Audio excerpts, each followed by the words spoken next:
Olá pessoal, tudo bem?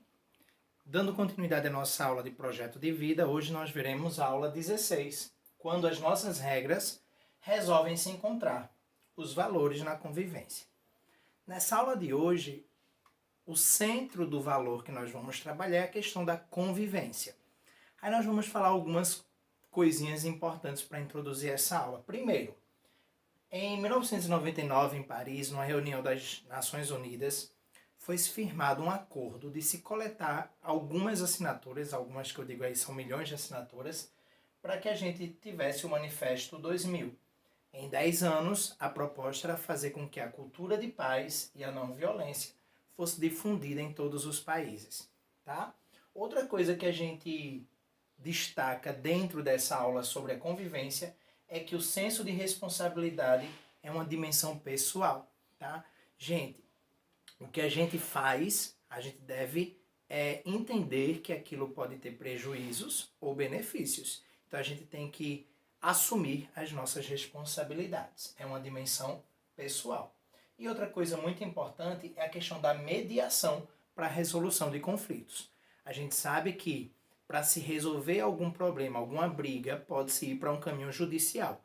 Mas desde o ano 2000 tem crescido a vontade, o interesse, tá, dos países, das pessoas em si, dos sistemas de justiça, em se fazer não uma questão judicial, mas uma mediação, utilizando-se aí pessoas, uma terceira pessoa que vai mediar os conflitos entre duas partes, por exemplo.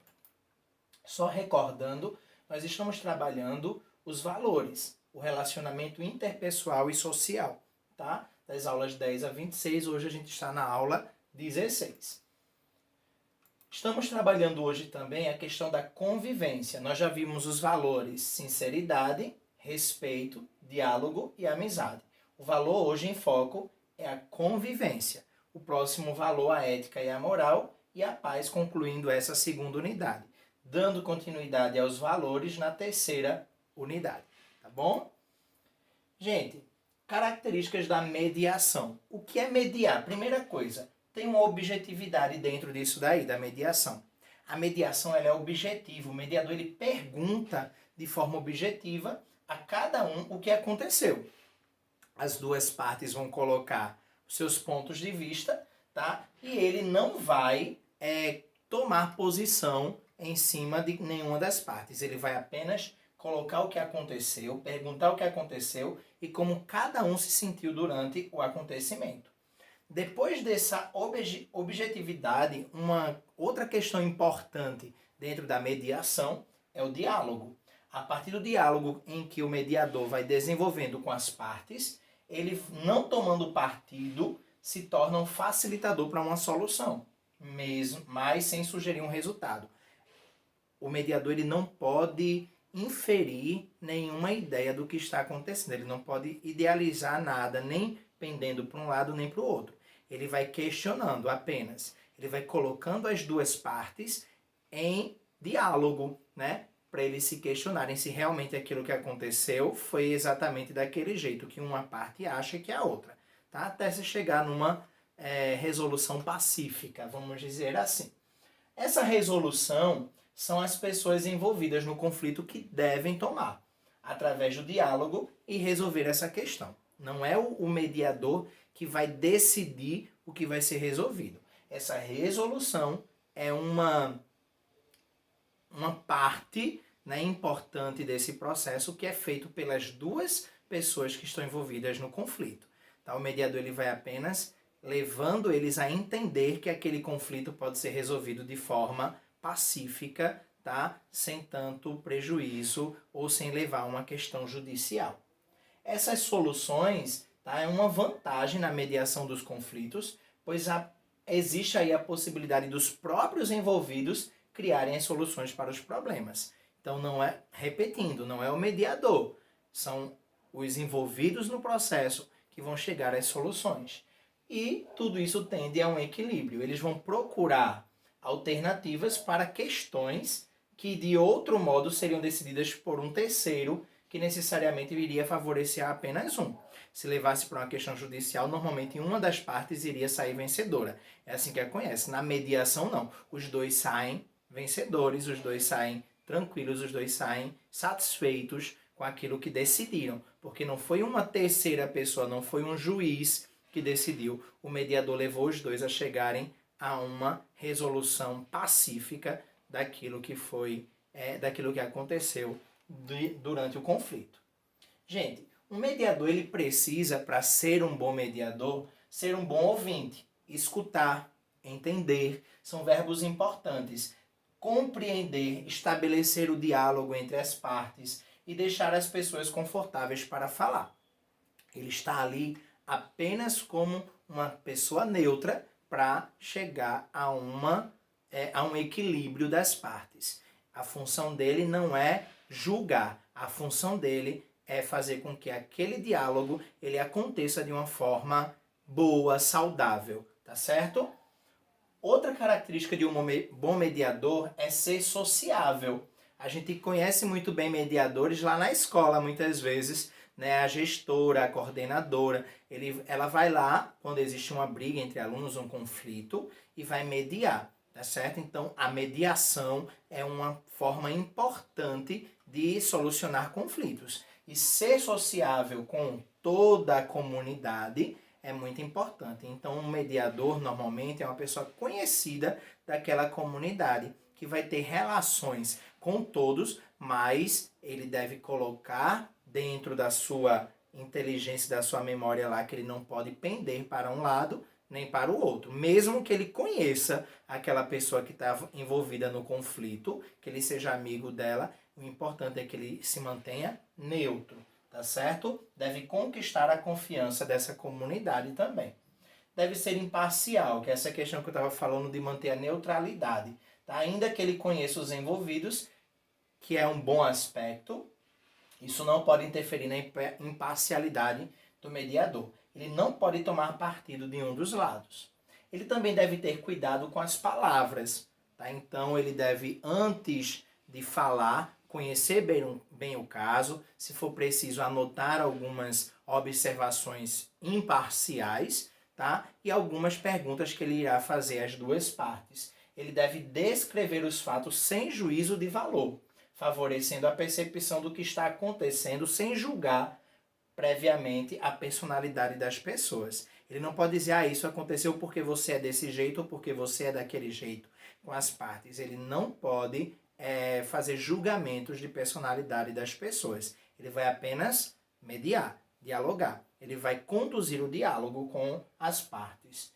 Ele deve ter uma postura educativa. Não só o mediador lá da escola, mas qualquer mediador. Ele deve ter uma postura educativa no sentido de educar os valores, né, a personalidade, vamos dizer assim. Lembra da identidade que a gente trabalhou lá na primeira parte?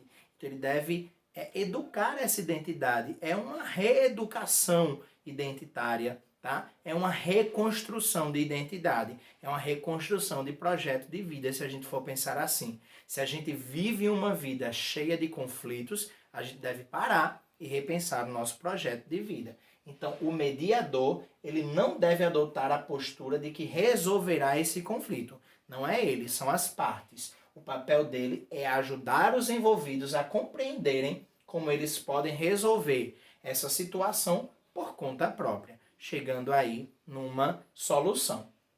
Outra característica desse mediador, de um bom mediador, é trabalhar com o paradigma da responsabilização.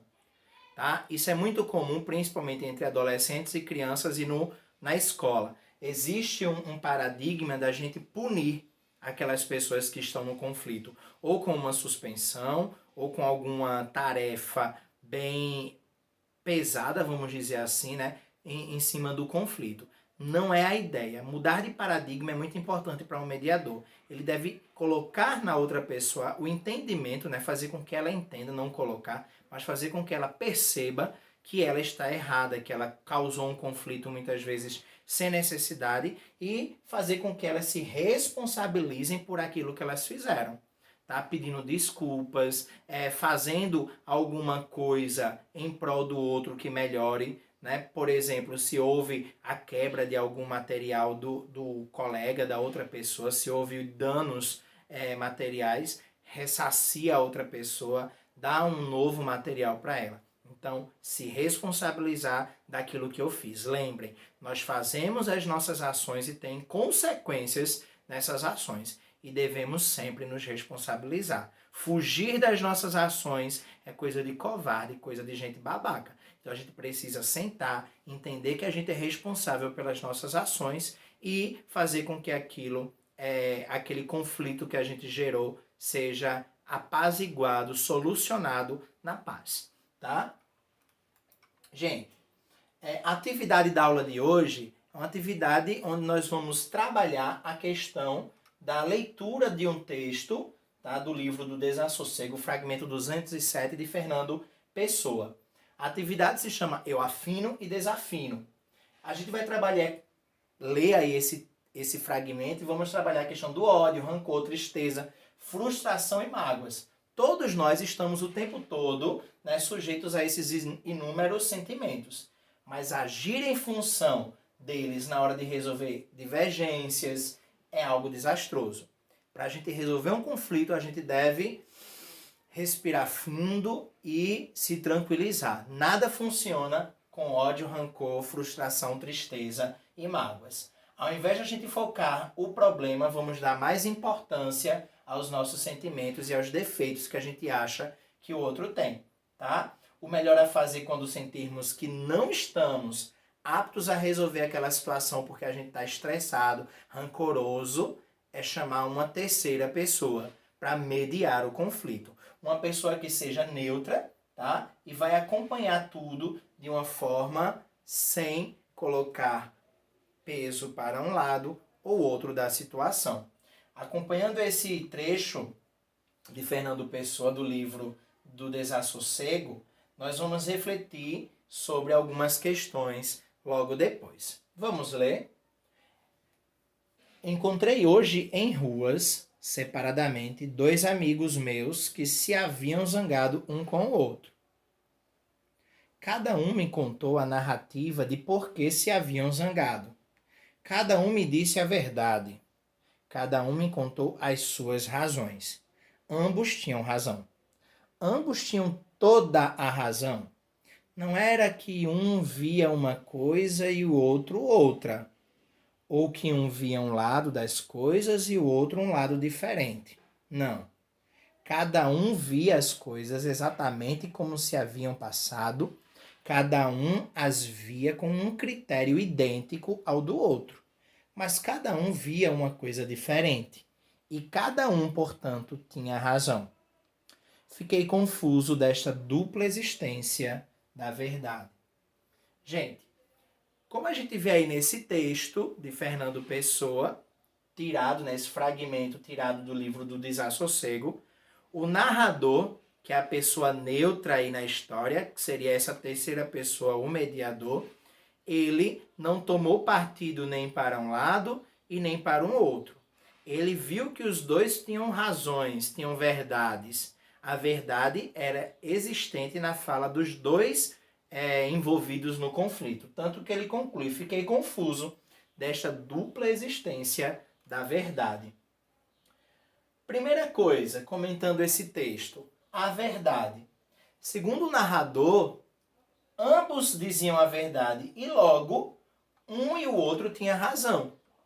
Por que os dois continuavam divergindo? Se os dois estavam certos, por que existia uma divergência? A gente precisa muito entender quando a gente passa por um problema de conflito para perceber o limite dessa verdade. Não é que o outro esteja mentindo e eu seja verdadeiro ou vice-versa. Os dois têm verdades, mas cada um, lembra daquela aula que a gente teve, que as vivências que a gente tem na vida, aquilo que a gente vive, o lugar onde a gente habita, né, as coisas que acontecem ao nosso redor, elas influenciam na construção de valores e de identidade. Então, cada um tem uma verdade de acordo com aquilo que acontece ao seu redor e na sua vida. Então, a gente precisa sentar e praticar uma coisa que está muito em moda, mas não é uma moda no sentido, é moda, mas moda boa, que é a questão da empatia, se colocar no lugar do outro, né, e entender as questões do outro também. E a questão da resiliência, né, a gente entender tudo o que está acontecendo, não só com a gente, mas com o outro, para que a gente não viva num eterno conflito, tá? A segunda coisa que a gente tem que comentar nesse texto é a posição. Qual é a diferença entre as posições dos dois amigos em conflito e a posição do narrador? O narrador, ele não estava no processo, ele não viu o conflito acontecer, a posição dele é neutra, tá? Os dois que estavam ali discutindo e dizendo as suas verdades estavam envolvidos, então a posição deles é diferente. E o terceiro ponto, a mediação. Na sua opinião, o narrador é uma pessoa adequada para mediar o conflito que ele nos conta? Por quê? Como ele poderia agir em relação a isso? Então é aí onde entra a questão do mediador. Uma pessoa que está fora do conflito, que não sabe o que aconteceu. Ali, será que ele está pronto para mediar o conflito? Ele disse que escutou os dois e que os dois falavam a verdade e que os dois tinham razão. E no final ele diz que ficou em dúvida, confuso, não em dúvida, confuso. Será que ele é uma boa pessoa para fazer essa mediação ou ele vai confundir mais a questão do conflito entre os amigos? Então é importante que o mediador ele tenha certeza daquilo que ele está fazendo, do papel dele naquela situação de mediação do conflito. Gente, observem ainda nesse fragmento uma coisa, tá? A posição do mediador é desinteressada. Ele não está nem aí para o que aconteceu. Aquela última pergunta que eu fiz, será que ele está preparado para mediar? Talvez não, tá? Porque ele não está interessado, ele apenas escutou os dois, mas ele não perguntou, não fez nenhum questionamento aos dois, não tentou conversar para mediar o conflito, apenas escutou as duas verdades e acabou-se, né? Tanto é que ele saiu confuso no final. Outra coisa, uma falta de envolvimento direto no conflito dos amigos. Ele não se envolve, tá? E o mediador ele precisa se envolver com a situação, não tomando partido, mas se envolver para tentar resolvê-la. Percebemos também que os dois lados da questão fazem um julgamento de verdade, que para ele os dois são verdadeiros, tá? Então a gente deve perceber na fala dos envolvidos quem está extrapolando o limite, tá? Isso é muito importante na mediação. Os amigos mencionados por serem partes interessadas só enxergam seus interesses pessoais, tá? Então o mediador ele não pode estar envolvido nesses interesses pessoais, ele deve ser uma pessoa neutra, como a gente vem falando na aula.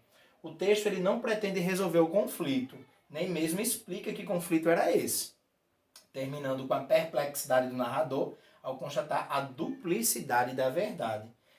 Outra coisa, a imparcialidade, inclusive emocional, ela deve estar presente nessa pessoa neutra, que é o mediador.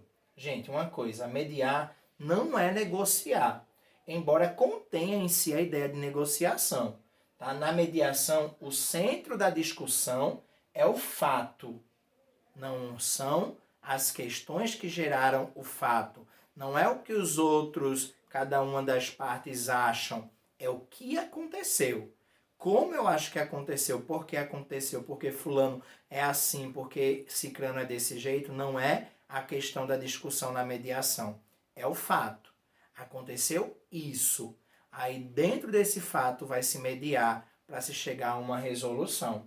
Tá? As características não são essenciais na mediação. Os defeitos e as emoções particulares também não.